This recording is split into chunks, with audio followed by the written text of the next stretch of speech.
Millions of people quit smoking every year. But almost nobody sees the extraordinary chain reaction that begins inside the body the moment the last cigarette is put down. At first, nothing seems different. The lungs still carry the memory of every breath of smoke. The bloodstream still contains the chemical traces of past exposure. And deep inside the brain, nicotine-dependent pathways are still expecting their next dose, but the recovery process has already begun. As the final cigarette disappears, the body immediately starts adjusting. The respiratory system is the first to respond. Tiny hair-like structures called cilia, which line the airways and help remove debris, begin waking up from years of smoke-related suppression. What happens next is hidden from view. With every breath, oxygen moves into the lungs and reaches millions of microscopic air sacs called alveoli. These structures are responsible for transferring oxygen into the bloodstream. Without constant cigarette smoke entering the lungs, this process begins to work more efficiently, and within hours, something remarkable happens: carbon monoxide levels start dropping. Carbon monoxide is a gas found in cigarette smoke that competes with oxygen for space inside red blood cells. As it leaves the bloodstream, oxygen finally gains the advantage. Suddenly, every heartbeat can deliver more oxygen to tissues throughout the body, but that's only the beginning. Inside the lungs, an enormous cleaning operation is underway.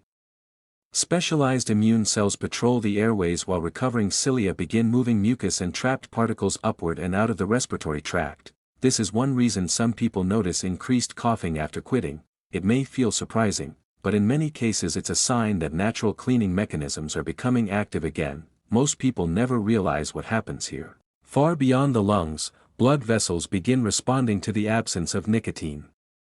Nicotine causes blood vessels to narrow, increasing strain on the cardiovascular system. As that effect fades, circulation gradually improves, blood flows more freely, oxygen reaches tissues more efficiently, and organs throughout the body begin receiving the resources they need to function at their best. However, this is where things become more complicated. The brain is also adapting. For months or years, nicotine may have repeatedly activated reward pathways that influence mood, attention, and behavior. When nicotine suddenly disappears, those neural circuits must adjust. This adjustment period is known as withdrawal. Deep inside the brain, receptors that once expected constant stimulation begin recalibrating. Neurotransmitters, the chemical messengers used by nerve cells, start finding a new balance. And this is the step scientists find especially fascinating. Many of the uncomfortable symptoms people experience after quitting don't happen because the body is being harmed, they happen because the brain is actively reorganizing itself. Meanwhile, another recovery process is taking place. Throughout the body, inflammation begins to decrease. Inflammation is part of the immune system's defense mechanism, but chronic exposure to cigarette smoke can keep inflammatory pathways active for long periods. As smoke exposure ends, immune activity gradually becomes more balanced, cells encounter fewer harmful chemicals, tissues experience less stress, and repair processes become more effective. But the real surprise comes next. Even the senses can change. Taste buds and smell receptors, which may have been dulled by smoking, often become more responsive. Foods can taste stronger.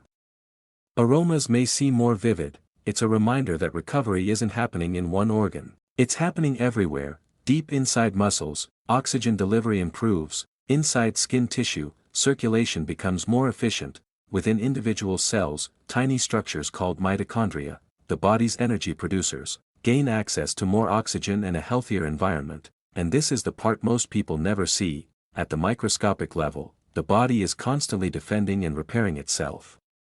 DNA repair systems continue monitoring genetic material. Antioxidant defenses help reduce oxidative stress, the cellular damage caused by unstable molecules known as free radicals. Without ongoing exposure to cigarette smoke, many of these protective systems can operate under less pressure. As weeks become months, recovery continues, lung function can improve, circulation can become more efficient, the heart may work under less strain, and the body gradually moves toward a healthier physiological balance.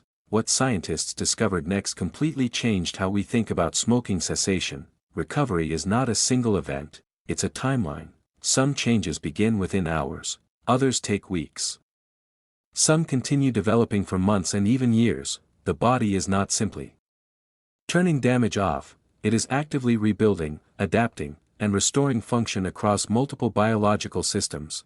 And when we compare the body during active smoking with the body after quitting, the contrast becomes striking. On one side, reduced oxygen delivery, chronic chemical exposure, vascular stress, and persistent inflammation; on the other, cleaner airways, improved circulation, healthier cellular activity, and more efficient oxygen transport. The most important takeaway is surprisingly simple: the human body is designed to adapt. Every breath, every heartbeat, and every cell responds to the environment it experiences. Quitting smoking doesn't erase the past overnight, but it allows countless biological repair mechanisms to begin working in your favor again. What seems like a single decision on the outside can trigger one of the most complex recovery processes in the human body, and perhaps the most fascinating part of all is that this transformation continues long after the final cigarette is gone. Subscribe, like, share, and thank you for watching.